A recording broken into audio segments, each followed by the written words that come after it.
आपको बता देता हूँ, हमको जरूरत है, हमको तो एक ही भगत ये राम नारायण पूरी मेरी जिंदगी की व्यवस्था कर सकता है, क्योंकि हम रोटी और दाल और सब्जी खाते और हम कोई आइटम खाते नहीं, आइटम बम बोलते नहीं, आइटम फाइटम कुछ नहीं। ना हमें बड़ा खाए की इच्छा है, ना ज़्यादा हमें कुछ खीर सेवई खाए की इच्छा है, ना कचौरी ना कचौरा।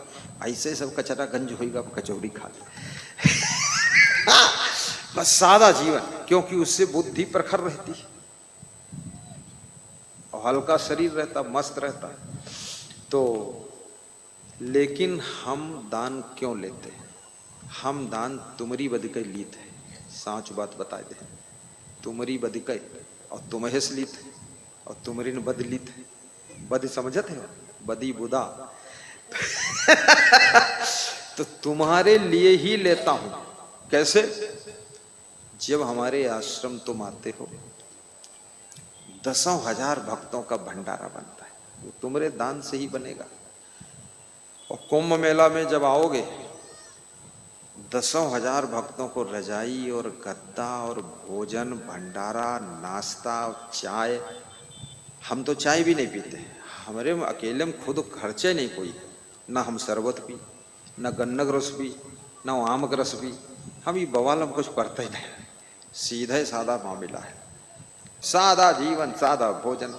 लेकिन तुम्हारे लिए ही हम दान इकट्ठा करके, अब कुंभ मेला में आओगे तो सब लोग क्या अपन अपन कढ़ाई और भगवना और कुकर और चूल्हा चिमचा सब ले ले ही हो। ये सब बवाल हम कहाँ पड़ी हो, यहाँ ला दे रहे हो कचर जी हो। वहाँ सब हम आपके अन्नदान का भोजन भंडारा बनवा देंगे और उसी में बैठ लो, पंगत में खाए लो, हाथ झाड़ो, निकल लो, बात खत्म। हाँ, ये सब बवाल तुम कहाँ तक बनाओगे? और हमारे भंडारे में भी बहुत बनता है, तुम्हारे लिए बनवाता हूँ मैं, आलू बंडा भी बनवाता हूँ, छोले बनवाता हूँ, खीर बनवाता हूँ, लेकिन हम उसको खाते नहीं, हमने सब छोड़ दिया। क्यों छोड़ा?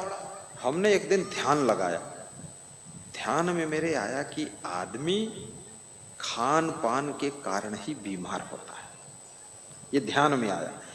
और कृष्ण गीता श्लोक कहता है, युक्ताहार विहारस्य युक्त ज्येष्ठस्य कर्मसु युक्त स्वप्नाव बोधस्य योगो भवत दुखा। जिसका आहार विहार और जिसके कर्म और जिसका शयन और जागरण यथा योग्य है, वो व्यक्ति सुखी रहता है और उसी को योगी कहते हैं, साधु कहते हैं।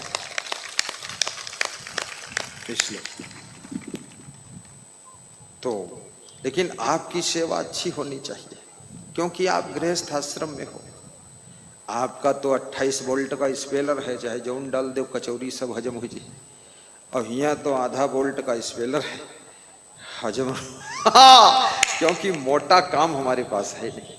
तुम्हारे पास कुदाल भी चलाओगे, फावड़ा भी चलाओगे, खेत में जाओगे, म्याड़ पर गिर पड़ी हो तो वह हम 2 रोटी हजम हो जाए। और हमारा काम बस हल्का फुल्का बुद्धि वाला काम है, वाणी और बुद्धि। इसलिए जिस गाड़ी को कम चलाया जाता तो वो डीजल भी कम खाती, और जिसको ज़्यादा चलाओगे पूरी टंकी भरक भरी। तो तुम्हारी गाड़ी में टंकी भरक भरी क्योंकि तुम्हारे ज़्यादा चलते हैं, और हमारी बहुत कम चलते, मैं 1 लीटर में काम चल जाई, हमारी बराबरी न करो न तुम्हारी गाड़ी बंद ही हो जाए। क्योंकि तुम्हें बहुत काम है, मेहनत है, गृहस्थी आसान नहीं है, बहुत मेहनत का काम है गृहस्थी। साधु लाइन से ज्यादा कठिन गृहस्थी है। साधु लाइन में तो कुछ कठिनाई नहीं, साधु तो बहुत सुखी है। गृहस्थ आश्रम में है नाना जंजाल, नाना समस्या, नाना बवाल, नाना उलझने, और साधु लाइन में तो सब खत्म कहानी है। साधु में बस एक ही बात है कठिन, मन और इंद्रियों को रोकना, मन इंद्रियों को बस में करना, मन इंद्रियों को काबू करना। ये साधु लाइन में यही एक चुनौती है, यही एक कसौटी है, यही एक एग्जामिनेशन है, यही एक परीक्षा है, यही एक इम्तिहान है। अगर मन इंद्रियों की परीक्षा में पास हो गए तो तुम महासाधु हो और महासुखी हो, फिर कोई लफड़ा नहीं। साधु महात्मा को बस एक ही काम करना है। साधु को है काम यह बझै न तन के कोट, रैन दिवस संग्राम करी मेटी वासना खोट। सब वासना मिटाना है साधु को, खोटाई मिटाना अंदर का दुर्गुण, यही साधुता है। अब ऐसा साधु थोड़े पान पुड़िया खा रहा है, खूब गुटका खा रहा, गलबल गलबल बोले तो ऊपर मुंह करते, और सामने भगवान धरिन उन्हन पर थूकत है। भगवान भी स्वाज छिया छापट अच्छी बचाई से भाई, अच्छी पूजा कर दी, सब थोक थोक धरी से, बड़ा भारी कथाकार है। किसी गांव में एक कथाकार गया, वो पान पुड़िया खाता था, पान खाता था, तम्बाकू खाता था, खूब मुंह भरे रहता है, और गलबल गलबल ऊपर मुंह के कथा सुनाता है। तो लोग कुछ उसकी निंदा करते थे कि कथा सुनाते हो, प्रवचन सुनाते हो, ज्ञान सुनाते हो, स्वयं पान पुड़िया तम्बाकू ये सब खाते हो, उचित बात नहीं है। तो उसने कहा समझा दूंगा। तो उसकी पत्नी कथा सुनने आई, पत्नी को भी कथा अच्छी लगी। उस कथाकार को पता नहीं था हमारी पत्नी आई है, पता होता तो थोड़ा दब के सुनावत है, लेकिन पता था नहीं। तो खूब आल्हा गाई से, खूब नगाड़ा बजा, खूब अर्रन टन टन, और खूब जोर लगाए लगाए चौपाई बोले। पत्नी के सामने हर पति थोड़ा दब के बोलत है, क्योंकि नस नस तुम्हार जानत है बदतमीज कहीं का फालतू। तो उसका पता नहीं था मेरी पत्नी बैठी है, पत्नी बैठी थी।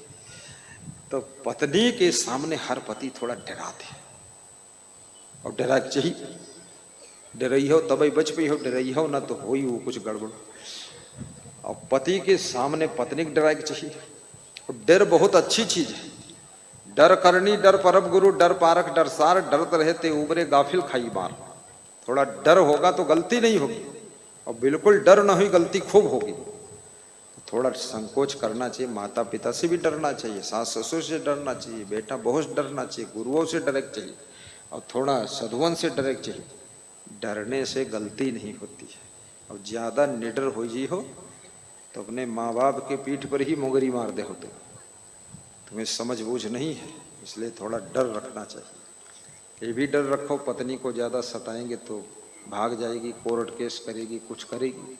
डर क्यों नहीं, डर होना चाहिए। बीमारी को भी डरो कि ज्यादा अल्लम जल्लम खाएंगे तो बीमार हो जाएंगे हम, उसको भी डरो। पढ़ेंगे नहीं तो फेल हो जाएंगे, ये भी डरो।